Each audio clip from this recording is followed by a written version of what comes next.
시편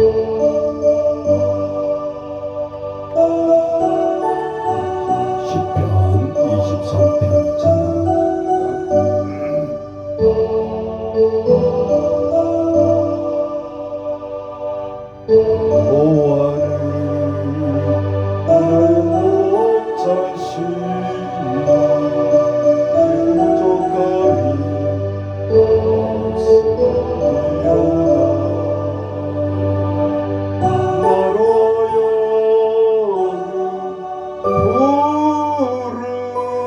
초장이 늦게 하시며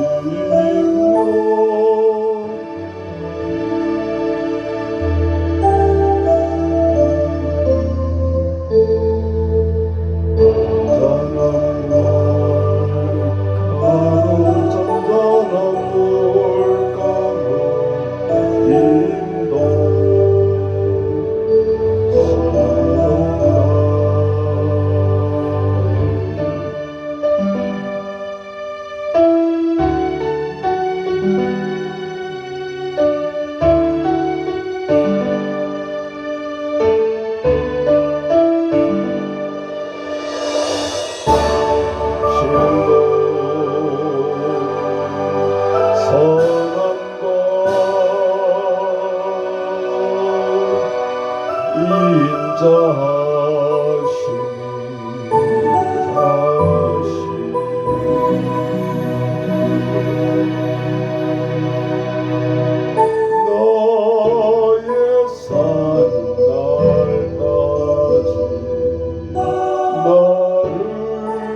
너의 산 날까지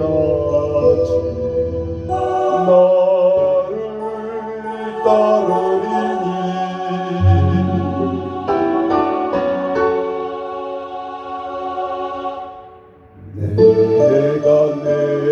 내가 여호와 전에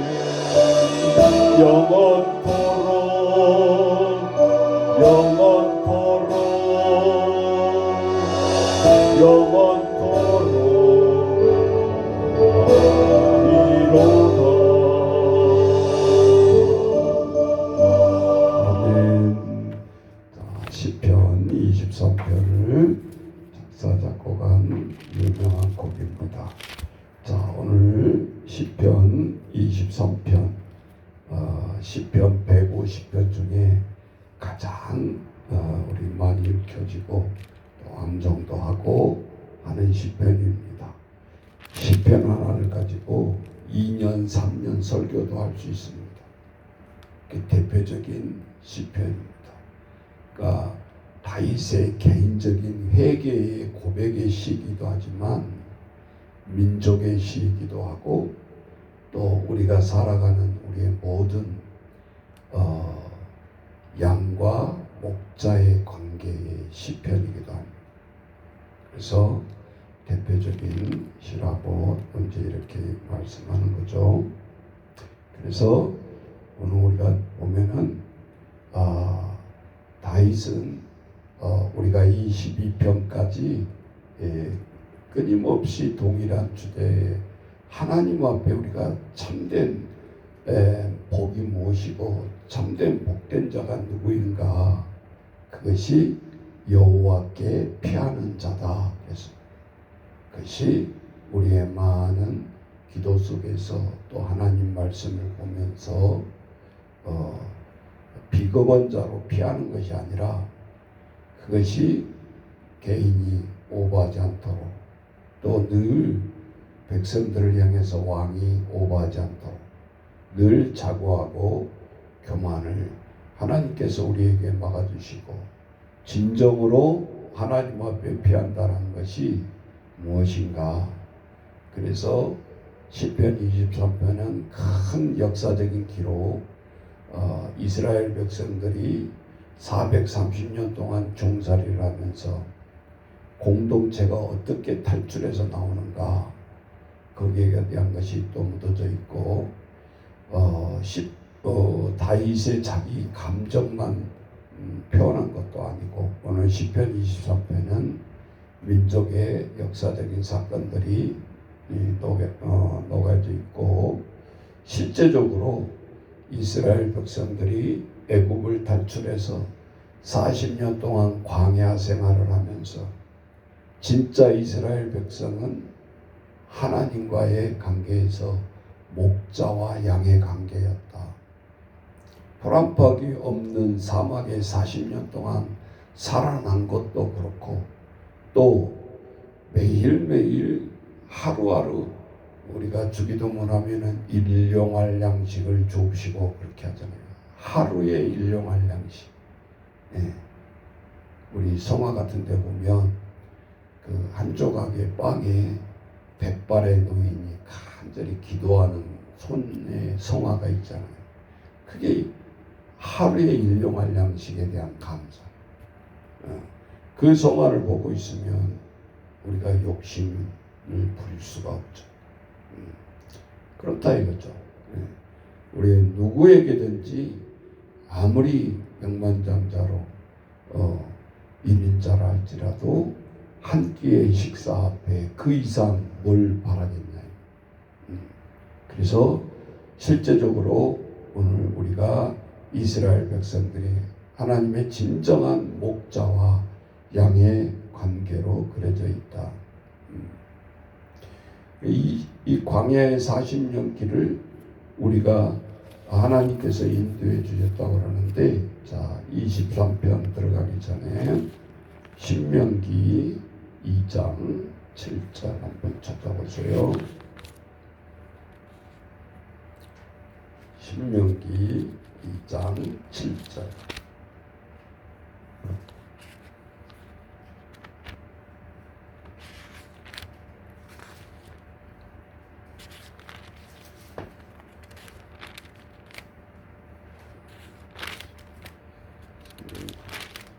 자, 신명기 2장 7절 같이 읽겠습니다.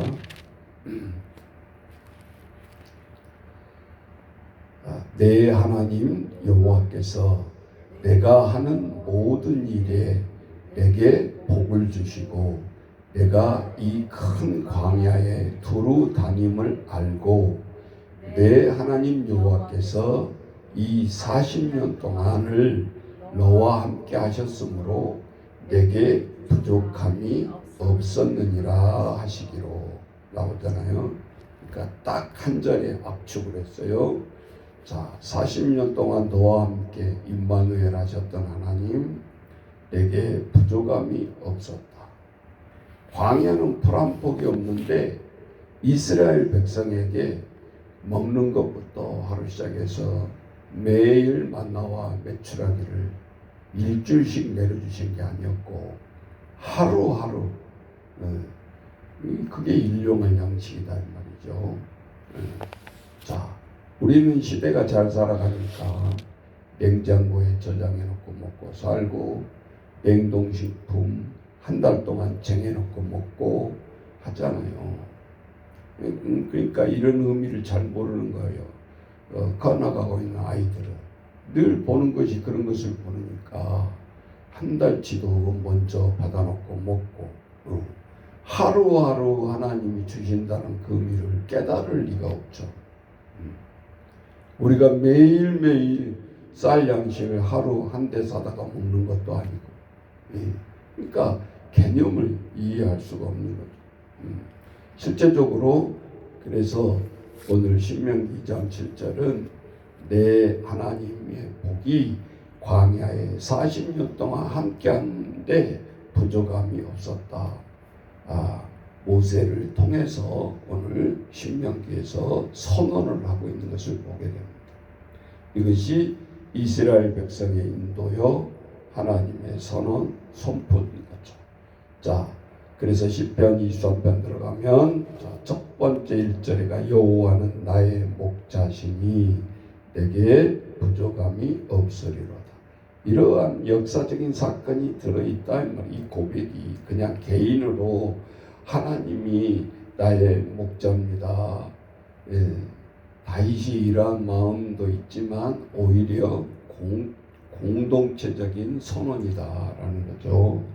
2절 그가 나를 푸른 풀밭에 누이시며 그래서 쉴만한 물가로 인도하시는 도다. 그래서 2절은 푸른 풀밭 그것이 이스라엘 백성의 역사로 보면 출애굽 애굽에서 탈출해서 가나안 땅으로 하나님이 인도하는 그 여정이 들어있다. 그래서 실제적으로 모세가 노래를 하고 있죠. 자, 뭘 우리가 보면 알 수 있냐? 자, 출애굽기 15장 같이 한번 또 갑니다. 자, 모세가 홍해를 건너가지고 하나님 앞에 노래를 하는 것이 출애굽기 15장이 모세의 노래장입니다. 그런데 이 출애굽기 15장 13절로 먼저 가봅니다. 주의 인자하심으로 나오죠. 주께서 구속하신 백성을 인도하시되 주의 힘으로 그들을 주의 거룩한 처소에 들어가게 하시나이다. 그래서 이것이 가나안 땅을 두고 하는 거룩한 처소.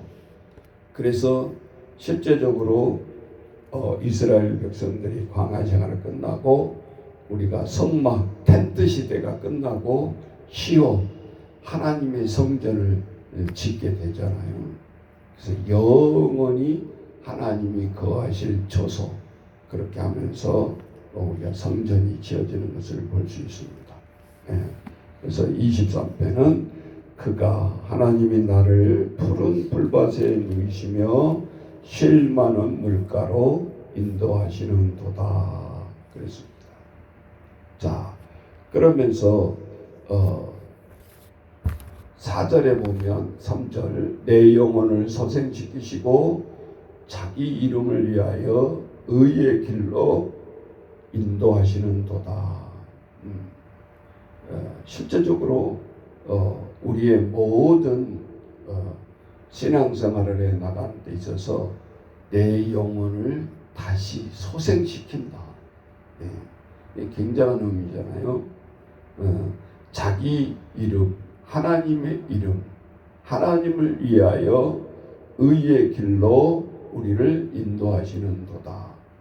자, 4절 내가 사망의 음침한 골짜기로 다닐지라도 해를 두려워하지 않을 것은 주께서 나와 함께 하심이라.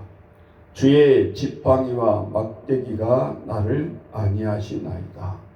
자, 4절은 첫 절 구절 보면 내가 사망의 음침한 골짜기, 이게 우리가 세상을 살아가는 것을 단적으로 표현합니다.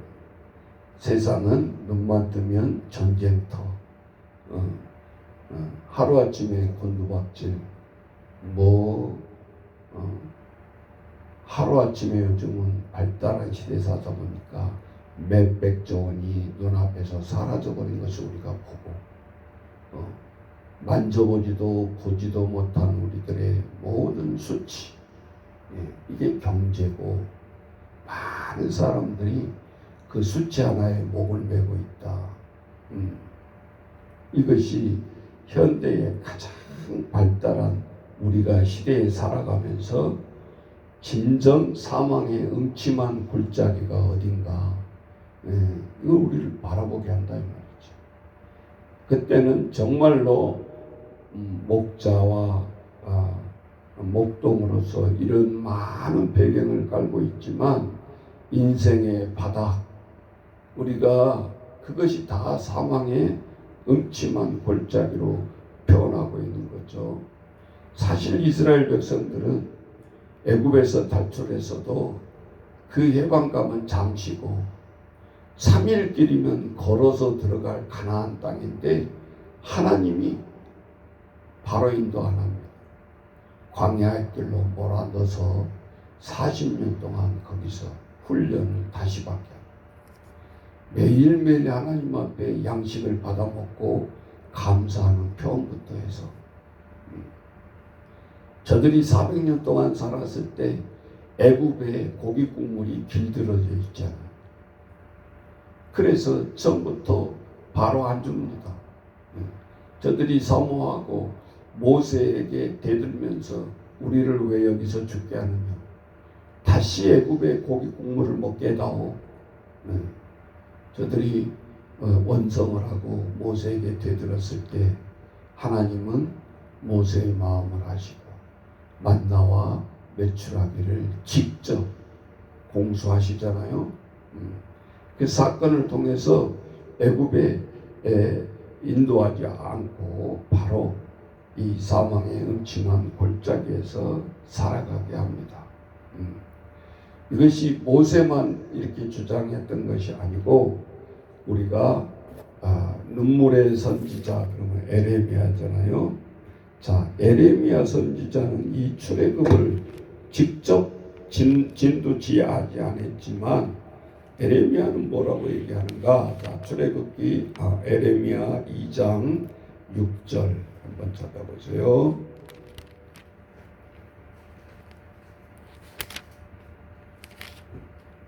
에레미야 2장 6절 같이 합독합니다. 그들이 우리를 애굽 땅에서 인도하여 내시고 광야 곧 사막과 구덩이 땅, 건조하고 사망의 그늘진 땅, 사람이 그곳으로 다니지 아니하고 그곳에 사람이 거주하지 아니하는 땅을 우리가 통과하게 하시던 여호와께서 어디 계시냐고 하고 말하지 아니하였도다.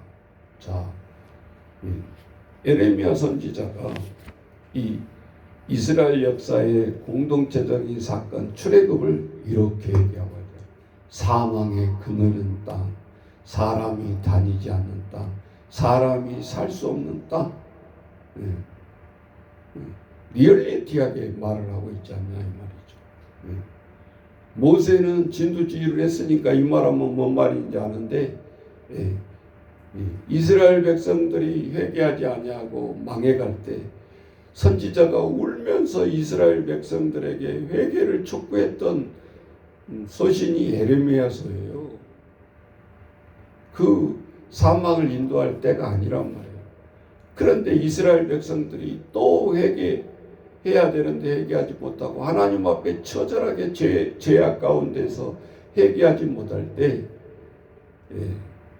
에레미야 선지자가 이스라엘 백성들 향해서 향하는 말이에요. 그 말이 출애굽 사건을 언급을 하고 있지 않냐 이 말이죠. 그래서 시편 23편 4편은 인생의 바다, 우리의 사망의 음침한 길, 음침한 골짜기, 오늘 에레미야 2장 6절에는 애굽에서 인도해 넣고 사망의 그늘질 땅을 통과하게 하시는 하나님, 그것이 오늘 시편 다시 23편으로 다시 옵니다. 그 뭐라고 표현하는가 구체적으로 그것이 오늘 4절 내가 사망의 음침한 골짜기로 다닐지라도 해를 두려워하지 않을 것은 주께서 나와 함께 하심이라. 그래 놓고요 전쟁사라고 했잖아요. 무기가 두 개가 나오는 거예요.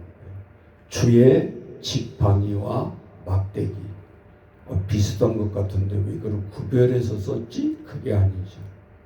주의 지팡이와 막대기는 다른 거예요. 막대기는 무기예요. 누군가를 후드로 팰 때 막대기를 사용하지. 그렇잖아요. 그럼 지팡이는 뭘 상징하는가? 리더자의 인도하심이에요. 예. 그리고 계곡에서 이렇게 양이 멍청하다고 그랬잖아요. 앞에서 계곡으로 떨어지면 뒷놈이 멈춰서 해야 되는데 똑같이 떨어진다고 그랬잖아요. 그대로 따라가기 때문에. 그러면 목자가 계곡에 이 걸쳐있는 양을 꺼낼 방법이 없잖아요. 그래서 지팡이가 이렇게 구부러진 거예요. 목에다가 탁 끌어올리는 거죠. 예. 그 지팡이 괜히 그렇게 만든 게 아니에요. 오래됐어요. 그거는 형태가 왜 구부러지지 않은가? 그래서 이스라엘 백성은 그거를 인도하심, 양을 꺼내고 바른 길로 가기 위한 인도하심의 상징이고, 지팡이는 악한 짐승들이 나오고 그럴 때는 후드로 패고 쫓아내는 무기다. 예. 오늘 우리가 두 가지를 볼 수 있잖아요. 그래서 주의 지팡이와 하나님의 이 도구로 이스라엘 백성들을 음침한 골짜기에 인도하셨다. 그러면 지팡이의 인도하심이 구체적으로 뭐였는가? 양에 빠져있는 양을 그냥 끄집어내는 것만 했는가? 아니다. 우리는 통독을 했지만 또 잊어버릴 수 있어요. 그래서 출애굽기 다시 갑니다. 13장 21절 보세요. 자, 구체적으로 나오잖아요.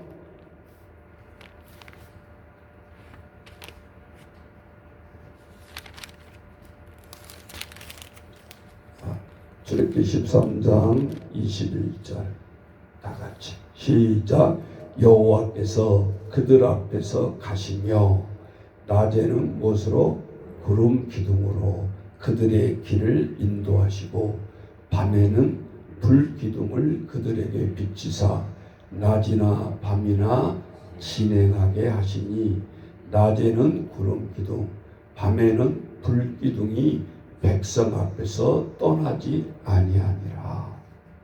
그러니까 막대기 하나로 인도하는 게 아니었고, 그거는 무기였고, 주의 지팡이가 상징의 리더였는데, 순간순간 상황에 따라서 이스라엘 백성들을 40년 동안에서 살려낸 것은, 너무너무 사막 기온이 떨어지고 추울 때는 불기둥을 피워주면서 불기둥 속에서 생존하게 했고, 낮에는 뜨거운 더위 속에서 죽을 수밖에 없는 더위 속에서 구름 기둥을 펼쳐서 이스라엘의 그 텐트 성막을 가리우게 해서 한 거예요.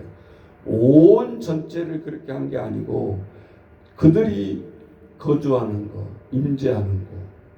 그러니 저들이 구름 기둥과 불 기둥이 뭐겠어요? 신호고 저들을 보호하는 강력한 인도하심의 사인이 아니겠냐. 그래서 오늘 우리가 여기서 잘 기억해야 됩니다. 그러면 여기서 지팡이는 뭘까? 지팡이는 인도하심입니다.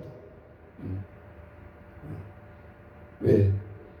그 사막에 구름이 내려졌을 때는 행진하라는 뜻이었잖아요. 더워서 행진할 수. 그 사막에 40년 동안 하나님이 계속 뺑뺑이를 돌리는 거예요. 3일끼리만 걸어갈 수 있는 가나안 땅을 앞에 두고 구름 기둥을 하면서 야 하나님 또 걸어란다 그런 것도 걷고, 걸음길이 다 거치면 또 텐트를 치고 거기에 머무르고. 그러면 여기서 불기둥은 뭐예요? 그게 무기였던 거죠. 불기둥이 무기를 상징했어요. 실제적으로 죽을 수밖에 없는 저들을 하나님께서 보호해 주시고 온전히 방패 역할을 해주셨던 거죠. 그래서 오늘 시대에 따라 이 엄청난 지금 10편 23편에는 역사적인 사건을 얘기하고 있다. 자, 3년 10년을 이 한 편 갖고 설교해도 못한다고 그랬잖아요. 근데 오늘 30분 만에 이걸 끝내려고 그러니까 뭐 그냥 건성으로 해야 될 수밖에 없겠네요. 자, 그 다음에 5절, 주께서 내 원수의 목전에서 내게 상을 차려주시고, 원수의 목전에서 내게 밥상을 차려주셨다라는 거예요. 이게 뭘 의미한가? 자, 내 평생의 약속의 땅, 거룩한 땅, 하나님의 땅, 시온의 땅, 하나님의 임재, 대제사장이 속죄소에 들어갔을 때 똑같은 그 성막 텐트인데 그것에만 임재한다고 그랬잖아요. 거룩한 속죄소에서 거룩한 법궤가 두 날개를 하고 있었고 그 중앙에 향해서 하나님이 임재하는 불이 내려온다고 그랬죠. 그럴 때 백성의 죄가 속죄가 되는데 유일하게 거기는 엿볼 수도 없고 대제사장도 안 되고 대제사장만이 들어가서 백성들이 성막 밖에 서 있는 자들을 이름 한 사람 한 사람 부르면서 속죄 날에 속죄를 하면서 하나님 앞에 죄를 속죄했던 사건. 1년에 딱 한 번 우리가 우리가 제사를 기억해야 할 수 있겠죠. 예. 그래서 이 출애굽 사건을 시편에서는 역사적으로 함께하신 하나님, 장세기, 출애굽기, 레위기, 민수기, 신명기, 모세 오경을 총체적으로 또 다루고 있는 시. 에레미야서까지 다 우리가 봤잖아요 방금. 예. 그래서 하나님 앞에 진정으로 우리가 이 시편 25편을 우리가 쭉 이렇게 해보면 역사적인 사건이 연결되고 있고, 자 5절 이하 봅시다. 내게 상을 차려주시고 기름에 내 머리를 부으셨으니 내 잔이 넘치나이다. 제가 설교 시간에 얘기했죠.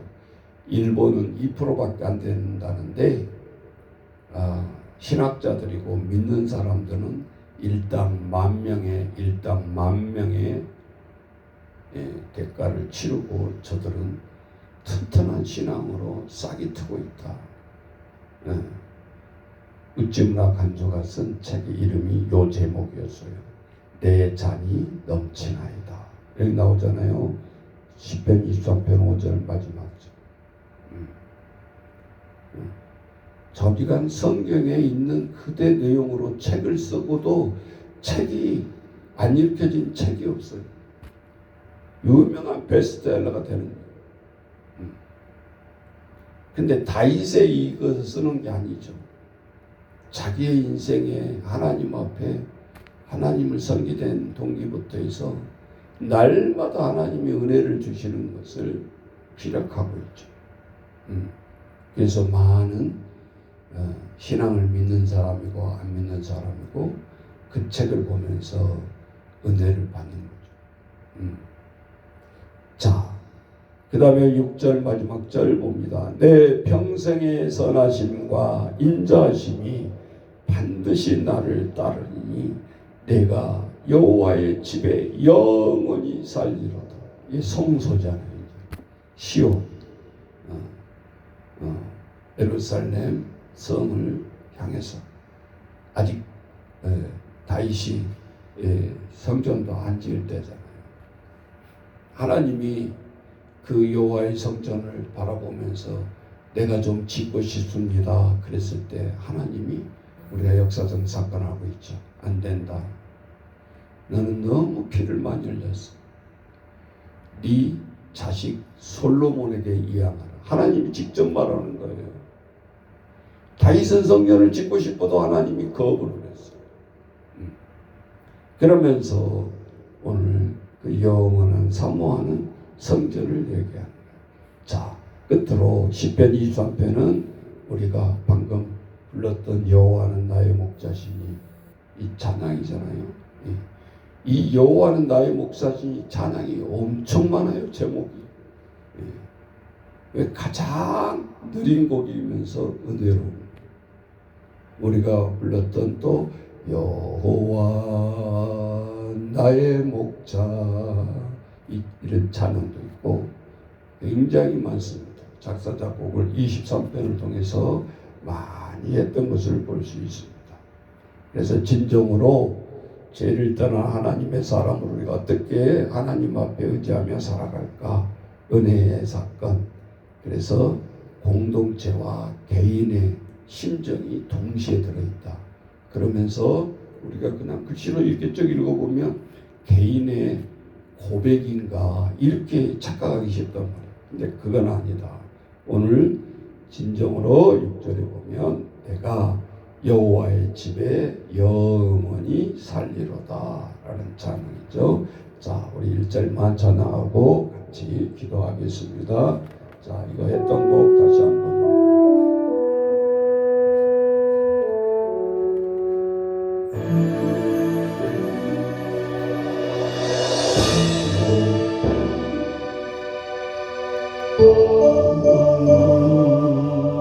나의 목자시니 내게 부족함이 없으리로다. 여호와는 나의 목자시니 내게 부족함이 없으리로다. 나로 하여금 푸른 초장에 눕게 하시며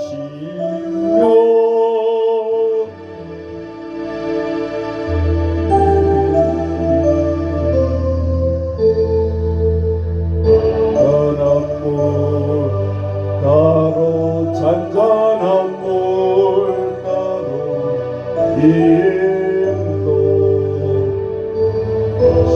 인도하시도다.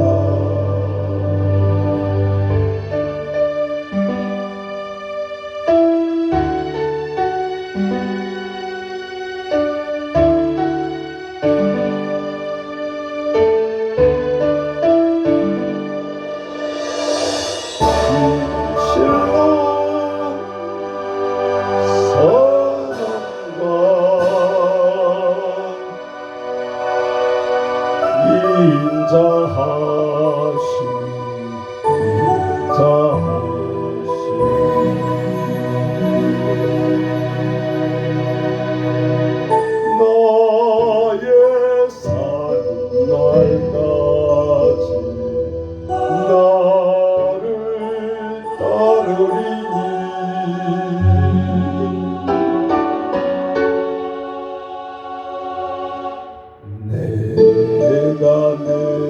내가 여호와 전에 영원토록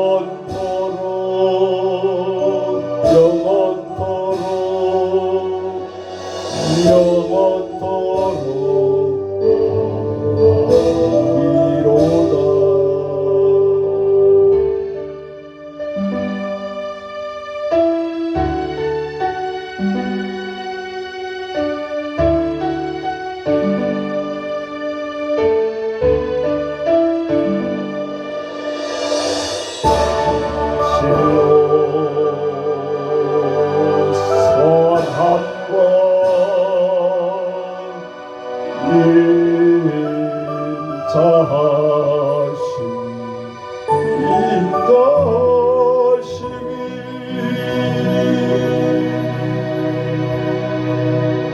나의 산 날까지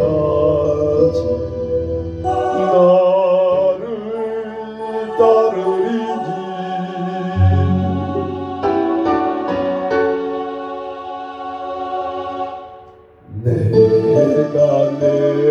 내가 여호와 전에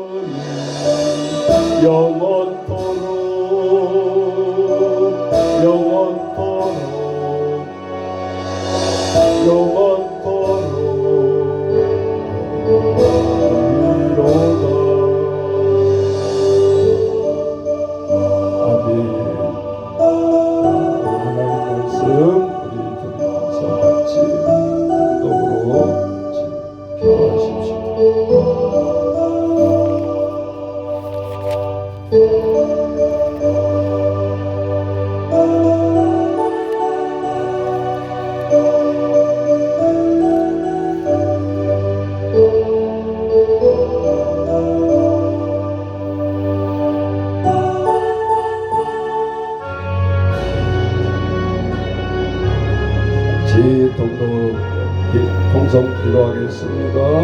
하나님 아버지, 오늘 여호와는 나의 목자시니 하나님 말씀을 통해서 또 역사적인 사건을 통해서 하나님 말씀을 선포했습니다. 아버지 주여, 평생의 나의 목자가 되시고 온전히 주님과 동행하는 길을 걸어가는 저희들입니다. 때로는 어둠에서 우리 이러한 사건들을 다 잊어버리고 살아갈 때가 많습니다. 진정으로 주님은 아버지 주여, 저 이스라엘 백성부터 지금에 이르기까지 한순간도 졸지도 주무시지도 아니하시고 우리를 인도하신 하나님, 아버지 이 시간 내려놓고 아버지 앞에 나아가는 저희들 심령되게 하시고 오늘도 늘 동행하고 있다는 것을 아버지 잊어버리지 않게 하시고 이 세계에 많은 어지럽고 전쟁이 계속해서 또 연발해서 아버지 평화의 협정을 서로 무시하고 또 계속되고 있습니다. 세상은 악하고 믿을 사람이 누가 있습니까? 하나님 주여 붙들어 주옵소서. 강대국 대 강대국으로 하나님 주여, 세계 모든 백성들 앞에 우리는 아버지 그 욕심이 추구하고자 하는 것 때문에 아버지 주여 늘 평화를 깨뜨리고 아버지 인간의 아버지 짐승만도 못한 우리의 모든 목숨으로 사람을 죽이고 살리고 하고 있습니다. 하나님 주여 도와주옵소서. 오늘도 모든 만왕의 왕이라는 것, 아버지 우리의 모든 역사를 아버지 이끌어가고 있다는 것, 오늘도 하나님 앞에 우리는 묵상하며 하나님 앞에 나아가기를 원합니다. 이 시간도 하나님 주여, 어디서부터 우리가 실타래를 풀어하는가? 여호와께 피하는 자만이 복이 있다 했습니다. 아버지 주여, 어떤 전쟁의 기술사를 듣고 우리가 전쟁을 하는 것이 아니라 하나님 진정으로 하나님의 진정으로 인도하는 것이 무엇인가, 하나님이 원하신가를 무엇인가를 알아야 세계 평화를 이끌어갈 수 있고 아버지 주여 이 나라를 모든 리더자가 될 수 있습니다. 우리 가장 작은 교회 아버지 가정부터 우리가 어떻게 리더를 해야 되고 어떻게 사망의 음침한 골짜기를 걸어가야 하는가, 우리의 가정을 회복해야 되는가, 우리가 섬기는 교회를 회복해야 되는가, 지역사회를 어떻게 섬기며 회복해야 되는가, 아버지 지침서가 있는 것이 아닙니다. 하나님 앞에 오늘 시편 23편이 지침서고 지팡이고 막대기인 것을 아버지 깨닫게 하시고 그 속에 온전히 우리가 하나님 앞에 아버지 묵상하며 아버지 왜 내게 아버지 생각을 주십니까? 왜 내게 두 눈으로 보게 하십니까? 왜 하나님 이 새벽에 이 말씀을 듣게 하십니까? 아버지 주여 묻게 하시고 하나님 앞에 간구하게 하시고 기도하게 하시고 오늘 하나님 앞에 내려놓는 저희들이 되게 하시고 주님과 동행하는 이 시간이 되게 도와주옵소서. 저 세계의 지도자들부터 아버지 주여 민족의 지도자, 이 나라의 지도자 이르기까지 쉼없는 기도가 필요하고 아버지 성령의 조명이 필요하고 한순간 입술에 나오는 말부터 아버지 주여 삼사 일어나게 하시고 아버지 막말 내뱉지 않게 하시고 이도자들 모든 지도자들도 이종자들도 아버지 주여 족보 싸움 정간 싸움 때문에 아버지 주여 백성들이 피곤치 않게 하시고 진정으로 잘 하나님 앞에 인도하는 지도자로 리더자로 위정자들로 하나님 삼아 주옵소서. 그곳의 국무총리부터 아버지 주여 하나님의 직분자들 아닙니까? 아버지 주여 도와주옵소서. 진정으로 하나님 앞에 잘 리더하게 하시고 묵상하게 하시고 저들의 회개가 앞서게 하시고 하나님 앞에 부끄럽지 않는 백성의 리더십을 보여줄 수 있도록 주님 붙들어 주옵소서. 예수님의 이름으로 기도하옵나이다. 아멘.